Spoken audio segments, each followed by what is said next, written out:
RNC Chairman Reince Priebus sat down with John Dickerson Sunday on Face the Nation. John asked Priebus about what those Pennsylvania voters said.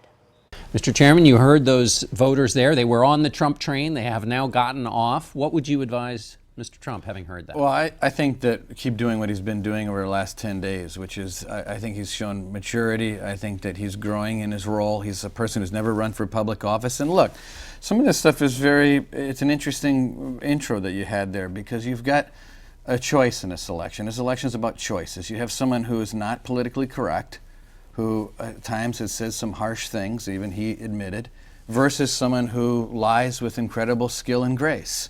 And so the question is whether or not in the fall, making the case to the American people that the outsider, which is what the American people want, they want that outsider. They want that product that Donald Trump presents, not Hillary Clinton.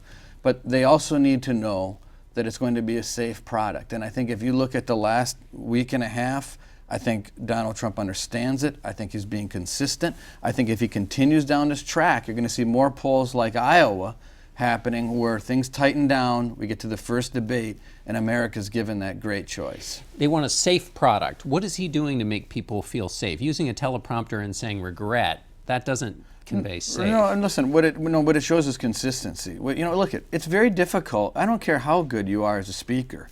I've been doing this for 6 years. Other people like Hillary Clinton's been doing it for 30 years.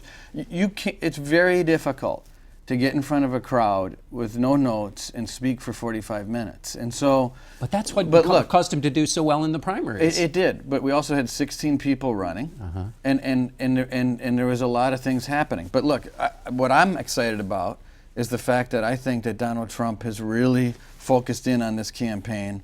And you look at the differences between Hillary Clinton, who is, we're talking about DOJ not taking action after the FBI asked them to in investigating the Clinton Foundation. You have someone whose public persona is cast in stone. I believe that Donald Trump's upside is far greater than Hillary Clinton's upside. You mentioned that he's never run for public office. That's been kind of his best attribute in running for president. He said, I've never done this before, and I'm going to be extra great. So if you look at his campaign, he's now on his third top manager of his campaign. You've seen campaigns before, so assess the health of the Trump campaign. Well, I think I assess it by looking at Donald Trump and looking at his actions and where his head and his heart's at. And you looked at, the fact that he made this pitch to African Americans in communities across this country. He had the Hispanic Roundtable yesterday. He's going to be doing more of that.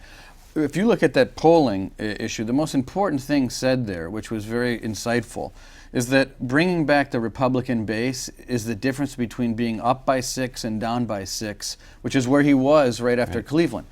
That's the easiest piece for us to take care of. And once the Republican base gets just back up to where it was after the convention, those polls in Ohio and North Carolina and New Hampshire are going to be right back where we need them to be. And John is with us now from Washington. John, Reince Priebus told you that Trump's loss of base support would be the, quote, easiest thing to get back. What are the challenges, John, to bringing back that core support? Well, he has to convince those voters who have left Donald Trump because they think he lacks the temperament for the job that he has another side to him, and that his speeches that he's been giving and his more controlled aspect on the stump is a sign of that core restraint that he has. That'll be easier to do with some voters than others. When you talk to Republican strategists who are in touch with those who are reluctant about Donald Trump, you do get the sense that there is a group of people who are really desperate for anything that they can use as an explanation for why they are backing him, because they dislike Hillary Clinton so much. I mean, these are Republicans, after all.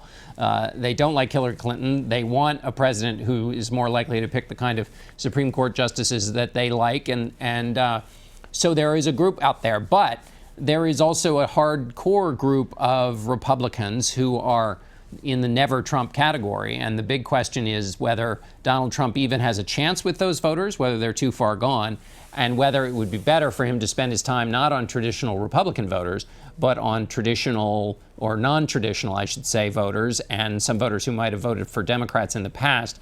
It's tricky to kind of go after both groups, and that's the challenge for him going ahead. Well, John, as you well know, there was another batch of headlines this week about a Trump reset. What is it that you've noticed in the recent days here from Donald Trump? Well, it's interesting. The reset, he's brought in the former CEO of Breitbart, which is the very conservative website, which is a very tough take no prisoners. It takes a very tough take no prisoners approach to the news and to those they don't think are sufficiently conservative. So that's real hardball character. And then he's also brought in his pollster, or elevated the pollster, Kellyanne Conway. And she is a more message-oriented. You can see her handiwork in what Donald Trump has been doing recently, regretting, although vaguely, some of the things he said in the past, talking about unity, talking about the party of Lincoln. His speeches now include the phraseology you would expect to hear in any old Republican's speech. And that's to fix some of his deficiencies, which are with these Republicans we were just talking about. So you see two different kinds of characters. He seems to be doing the more kind of controlled, traditional kind of campaign now. And we'll just have to see. It's his third campaign team at the top here that he's had. And for a candidate selling himself as a businessman who has a special and unique talent for organizations, and who promises to have a smooth series of successes in the presidency, the bumpiness of his campaign would seem to be at odds with that message. What about, John, recent appeals by Trump to African American and Hispanic voters in recent days?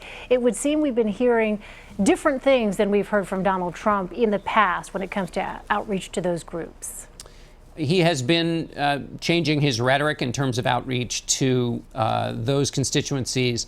I think there's a lot of work yet he has to do, and a couple of lines in a speech isn't going to change.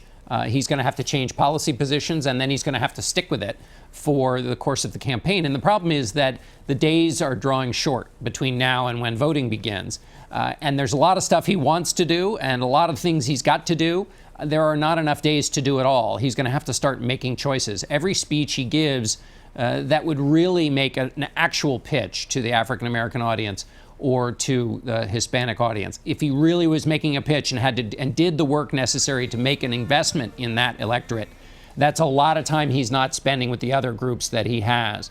And so it's mostly the view among Republicans that his pitches to the African American community are as much about, or perhaps more about, sending a signal to Republican voters who don't like his temperament, don't like some of the things he said in the past, and saying, you see, I'm not the person that you think I am. I'm actually appealing to these votes. So it's not so much to get the actual African American and Hispanic votes, but to look like he's interested in those constituencies, which help him with traditional Republican voters.